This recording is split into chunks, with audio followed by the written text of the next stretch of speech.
World Alzheimer's day ಅನ್ನು 21 September ಪ್ರತಿ ವರ್ಷ ಆಚರಣೆ ಮಾಡ್ತಾ ಇದ್ದೀವಿ.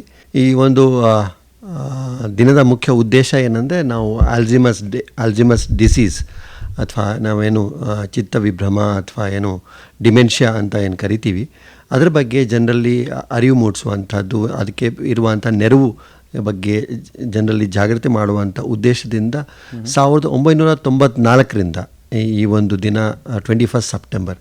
ಈ 21 ಸೆಪ್ಟೆಂಬರ್ ಯಾಕೆ ಮಾಡಿದೆ ಅಂದರೆ, ಆ ದಿನ it was the 10th anniversary of Alzheimer's disease international ಅಂತ ಒಂದು ಆರ್ಗನೈಸೇಷನ್ ಇದೆ.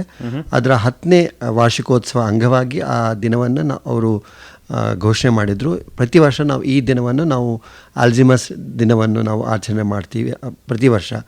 ಸೊ ಹಾಗಾಗಿ 1994ಇಂದ ಎವ್ರಿ 21 ಸೆಪ್ಟೆಂಬರನ್ನು ನಾವು ವರ್ಲ್ಡ್ ಆಲ್ಝೈಮರ್ಸ್ ಡೇವನ್ನು ನಾವು ಸೆಲೆಬ್ರೇಟ್ ಮಾಡ್ತೀವಿ. ಸೊ ಇದರ ಮುಖ್ಯ ಉದ್ದೇಶ ಏನಂದರೆ, ಈ ಆಲ್ಝೈಮರ್ಸ್ ಡಿಸೀಸ್ ಅಂದರೆ ಏನು, ಅದರ ಬಗ್ಗೆ ಜನರಲ್ಲಿ ಅರಿವು ಮೂಡಿಸುವಂಥದ್ದು, ಮತ್ತು ಅದಕ್ಕೆ ಇರುವಂಥ ಏನು ಚಿಕಿತ್ಸೆ ಇದೆ ಅಥವಾ ಅದಕ್ಕೆ ಏನು ಮ್ಯಾನೇಜ್ಮೆಂಟ್ ಸಿಂಪ್ಟಮ್ಸ್ ಇದೆ, ಅದರ ಬಗ್ಗೆ ಜನರಲ್ಲಿ ಜಾಗೃತಿ ಮೂಡಿಸುವಂಥ ಉದ್ದೇಶದಿಂದ ಈ ಒಂದು ದಿನವನ್ನು ಆಚರಣೆ ಮಾಡ್ತಾ ಇದ್ದೀವಿ ನಾವು. ಸ್ನೇಹಿತರೆ, ಇದು KLE ಹೆಲ್ತ್ ಗೈಡ್ ನೇರ ಫೋನ್ ಇನ್ ಕಾರ್ಯಕ್ರಮ. ಇವತ್ತಿನ ಕಾರ್ಯಕ್ರಮದ ವಿಷಯ ಗೊತ್ತಾಯ್ತಲ್ಲ, ವರ್ಲ್ಡ್ ಆಲ್ಝೈಮರ್ಸ್ ಡೇ. ಈ ಆಲ್ಝೈಮರ್ ರೋಗದ ಕುರಿತು ನಿಮ್ಮ ಪ್ರಶ್ನೆಗಳನ್ನು ನೀವು ಕೇಳಬಹುದು.